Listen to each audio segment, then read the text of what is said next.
Oi galera, aqui é Mirelle de Geografia e na aula de hoje nós vamos dar continuidade ao processo de industrialização brasileira.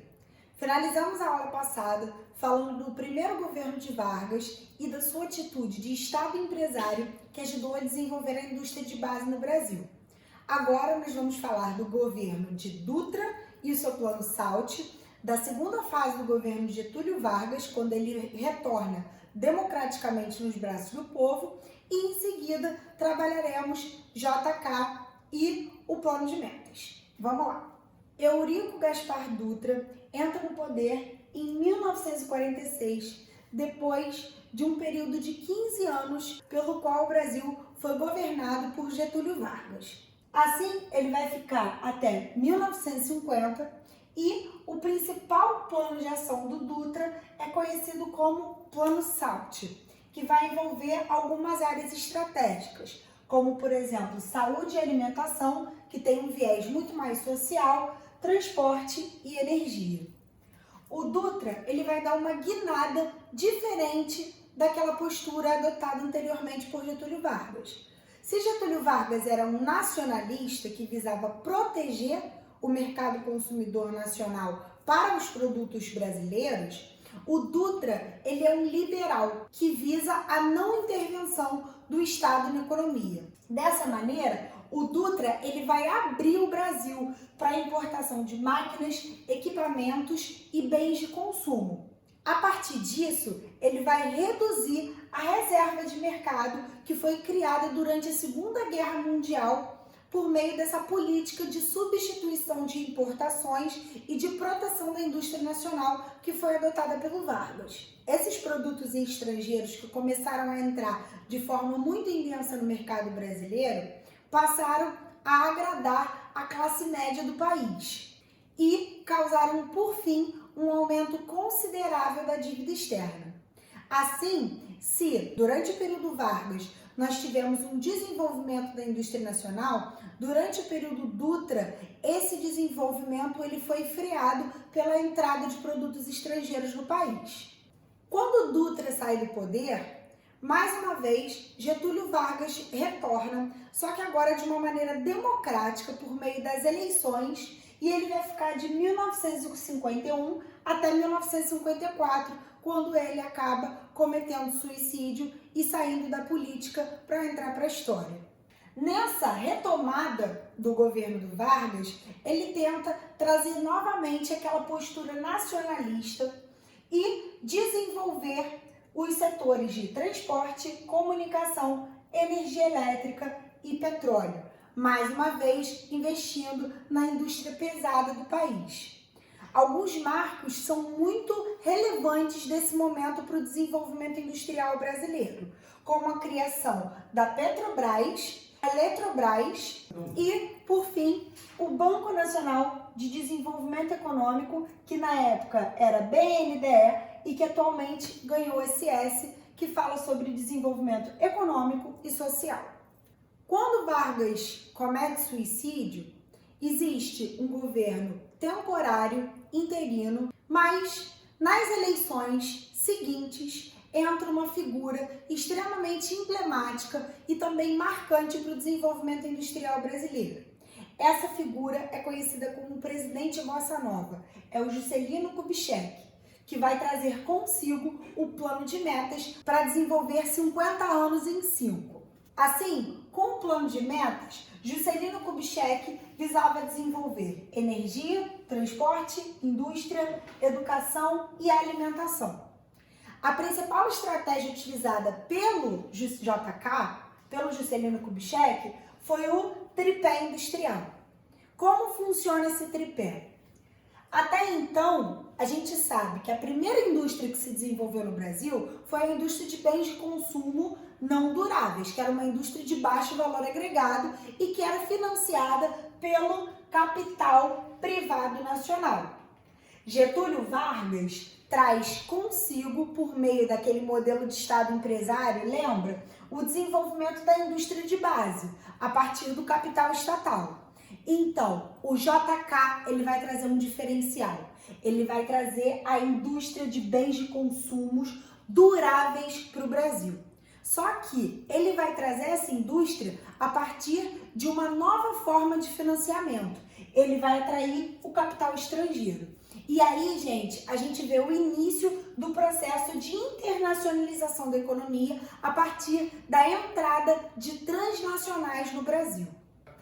Isso significa, gente, que o JK ele vai desenvolver uma política nacional desenvolvimentista. Ao mesmo tempo que ele vai desenvolver a indústria, mantendo aquele modelo de substituição de importações com auxílio do capital estatal, ele também vai flexibilizar isso e abrir o país para a entrada de uma nova forma de capital, que é o capital estrangeiro, visando assim uma modernização do parque industrial brasileiro. Dois tipos de indústria de bens de consumo se destacam no Brasil: a indústria de eletrodomésticos e a indústria automobilística. Assim, como vocês viram no plano de metas, uma das metas de JK era desenvolver o transporte no Brasil. E ele vai intensificar um tipo específico, que é o rodoviarismo. Existem alguns motivos que impulsionam o JK a investir nesse rodoviarismo. Primeiro, é a vontade de atrair essas multinacionais, essas empresas que vêm de fora do Brasil para desenvolverem essa indústria de bens de consumo duráveis no território brasileiro. Segundo, é a necessidade de desenvolver estradas, porque se você quer que os brasileiros consumam carros, eles precisam ter lugar para poder se deslocar com esses carros. Em seguida, porque a Petrobras era um bebê, ela era um recém-nascido e precisava de estímulo de produção e, consequentemente, de consumo. A gente pode falar também da necessidade de um transporte barato e que seria rapidamente implantado, já que Brasília estava em processo de construção.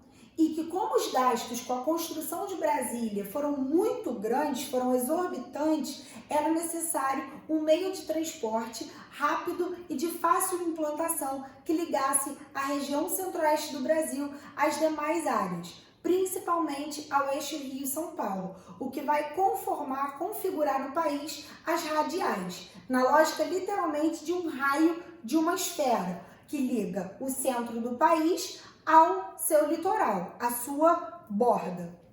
Assim, a gente pode destacar rapidamente algumas vantagens do rodoviarismo. A gente vê, como eu já disse, uma implantação rápida e barata, é um transporte flexível, diferente de um transporte sobre trilhos, por exemplo, ferroviário. É um transporte confortável, se você leva em consideração a lógica de um automóvel particular e que promove status social, o que acaba alimentando os sonhos consumistas da população. Por outro lado, a gente pode ver que é um transporte que necessita de manutenção constante, o que vai acabar aumentando o seu custo.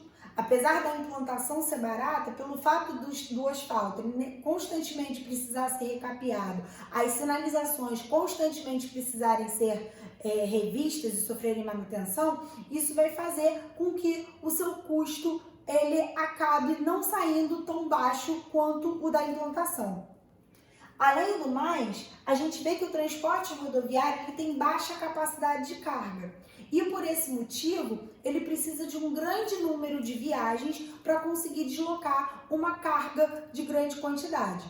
Isso vai fazer com que aumente a produção, a demanda por combustível, o que, por consequência, vai gerar um aumento do custo Brasil, que é o aumento do preço final do produto em decorrência dos elevados custos com o sistema de transporte. Além do mais, as estradas no Brasil elas não têm uma qualidade muito elevada. Consequentemente, os caminhões eles têm constantemente problemas em relação à sua manutenção, o que, por fim, acaba também sendo repassado para esse custo Brasil que eu acabei de falar. Lá também, para finalizar as desvantagens, a dependência que a frota rodoviária brasileira acaba estabelecendo em relação aos combustíveis fósseis, que além de terem um custo elevado, são extremamente poluentes para o meio ambiente ao serem queimados no motor a combustão. Assim, um outro elemento importante que a gente pode destacar em relação ao governo de JK foi a construção de Brasília, que deslocou a capital federal do Brasil da região sudeste, especificamente do Rio de Janeiro, onde se concentrava a maior parte da população no eixo Rio-São Paulo, sendo que essa capital ficava no Rio de Janeiro, que tinha uma forte sindicalização, deslocando assim esse centro político para a região central do Brasil, com uma densidade demográfica muito baixa, o que reduziria a pressão popular sobre as massas políticas.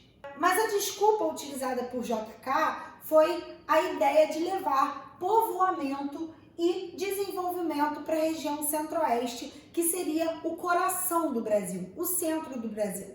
Assim, a gente pode ver um grande fluxo migratório em direção a Brasília. Esse fluxo migratório ele vai partir principalmente da região nordeste e da região norte, em direção à região centro-oeste, formando uma massa trabalhadora para ajudar na construção de Brasília.